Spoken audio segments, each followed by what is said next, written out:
Chapter 13. Mr. Ramsay had almost done reading. One hand hovered over the page, as if to be in readiness to turn it the very instant he had finished it. He sat there bareheaded, with the wind blowing his hair about, extraordinarily exposed to everything. He looked very old. He looked, James thought, getting his head now against the lighthouse, now against the waste of waters running away into the open, like some old stone lying on the sand. He looked as if he had become physically what was always at the back of both their minds, that loneliness which was for both of them the truth about things. He was reading very quickly now, as if he were eager to get to the end.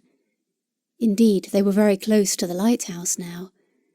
There it loomed up, stark and straight, glaring white and black, and one could see the waves breaking in white splinters like smashed glass upon the rocks. One could see lines and creases in the rocks.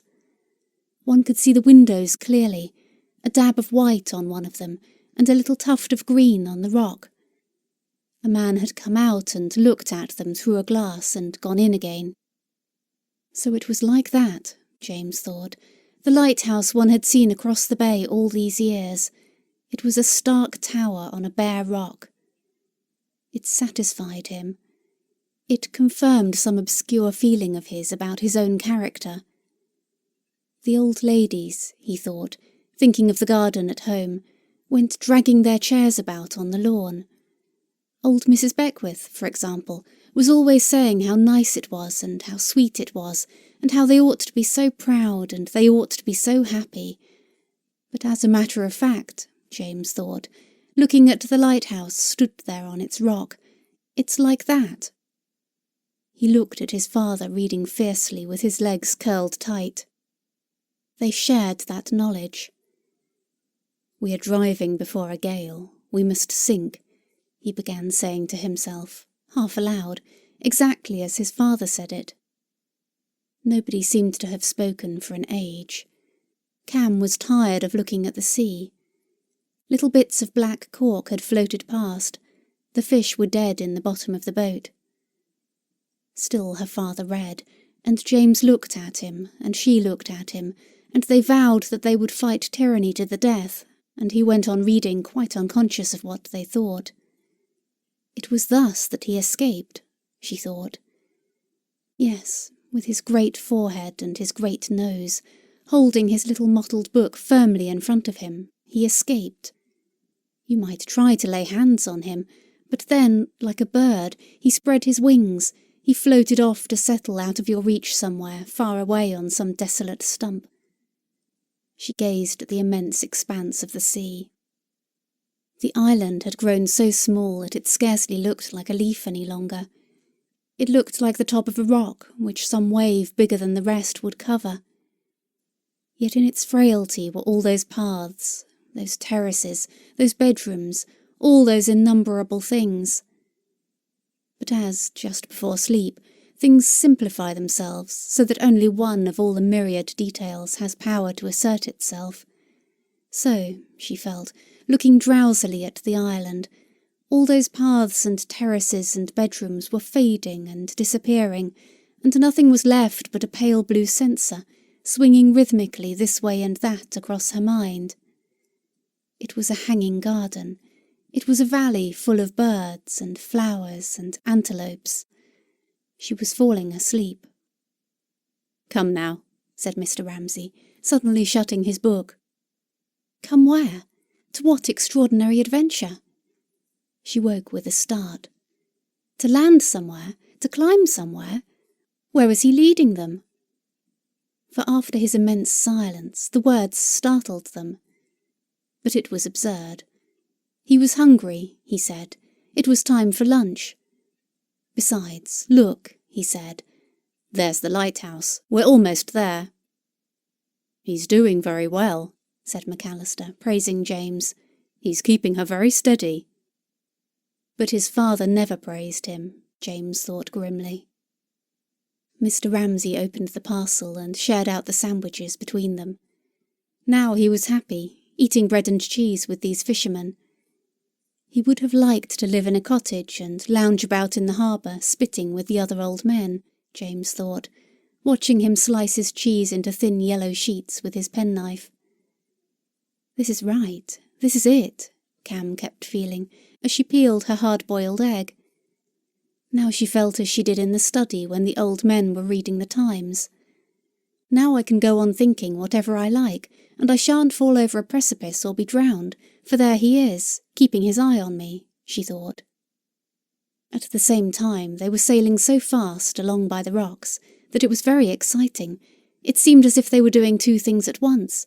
They were eating their lunch here in the sun, and they were also making for safety in a great storm after a shipwreck. Would the water last? Would the provisions last?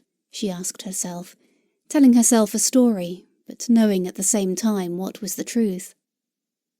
They would soon be out of it, Mr. Ramsay was saying to old McAllister, but their children would see some strange things. McAllister said he was 75 last March. Mr. Ramsay was 71. McAllister said he had never seen a doctor, he had never lost a tooth. And that's the way I'd like my children to live. Cam was sure that her father was thinking that, for he stopped her throwing a sandwich into the sea, and told her, as if he were thinking of the fishermen and how they lived, that if she did not want it she should put it back into the parcel. She should not waste it.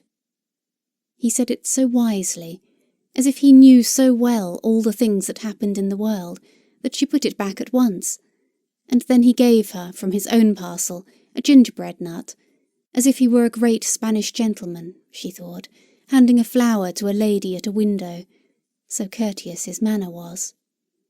He was shabby and simple, eating bread and cheese, and yet he was leading them on a great expedition, where, for all she knew, they would be drowned. That was where she sunk, said McAllister's boy suddenly. 3 men were drowned where we are now, the old man said. He had seen them clinging to the mast himself. And Mr. Ramsay, taking a look at the spot, was about, James and Cam were afraid, to burst out, but I beneath a rougher sea. And if he did, they could not bear it. They would shriek aloud. They could not endure another explosion of the passion that boiled in him. But, to their surprise, all he said was, "Ah," as if he thought to himself, but why make a fuss about that? Naturally men are drowned in a storm, but it is a perfectly straightforward affair, and the depths of the sea, he sprinkled the crumbs from his sandwich paper over them, are only water after all. Then, having lighted his pipe, he took out his watch. He looked at it attentively. He made, perhaps, some mathematical calculation. At last he said triumphantly, "Well done." James had steered them like a born sailor. "There," Cam thought, addressing herself silently to James. "You've got it at last." For she knew that this was what James had been wanting, and she knew that now he had got it, he was so pleased that he would not look at her or his father or at anyone. There he sat with his hand on the tiller, sitting bolt upright, looking rather sulky and frowning slightly. He was so pleased that he was not going to let anybody share a grain of his pleasure. His father had praised him. They must think that he was perfectly indifferent. But you've got it now, Cam thought. They had tacked, and they were sailing swiftly, buoyantly, on long rocking waves, which handed them on from one to another with an extraordinary lilt and exhilaration beside the reef. On the left a row of rocks showed brown through the water which thinned and became greener, and on one, a higher rock, a wave incessantly broke and spurted a little column of drops which fell down in a shower. One could hear the slap of the water and the patter of falling drops, and a kind of hushing and hissing sound from the waves, rolling and gambolling and slapping the rocks, as if they were wild creatures who were perfectly free, and tossed and tumbled and sported like this for ever. Now they could see 2 men on the lighthouse, watching them and making ready to meet them. Mr. Ramsay buttoned his coat and turned up his trousers.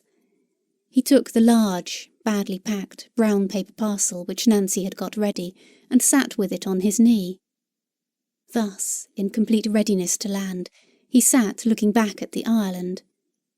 With his long-sighted eyes, perhaps he could see the dwindled leaf-like shape standing on end on a plate of gold quite clearly. What could he see? Cam wondered. It was all a blur to her.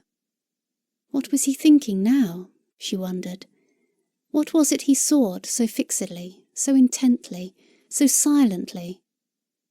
They watched him, both of them, sitting bareheaded with his parcel on his knee, staring and staring at the frail blue shape, which seemed like the vapour of something that had burnt itself away. "What do you want?" they both wanted to ask. They both wanted to say, "Ask us anything and we will give it you." But he did not ask them anything. He sat and looked at the island, and he might be thinking, "We perished each alone," or he might be thinking, "I have reached it. I have found it." But he said nothing. Then he put on his hat. "Bring those parcels," he said, nodding his head at the things Nancy had done up for them to take to the lighthouse. "The parcels for the lighthouse men," he said. He rose and stood in the bow of the boat, very straight and tall, for all the world, James thought, as if he were saying, "There is no God." And Cam thought, as if he were leaping into space, and they both rose to follow him as he sprang, lightly like a young man, holding his parcel, onto the rock.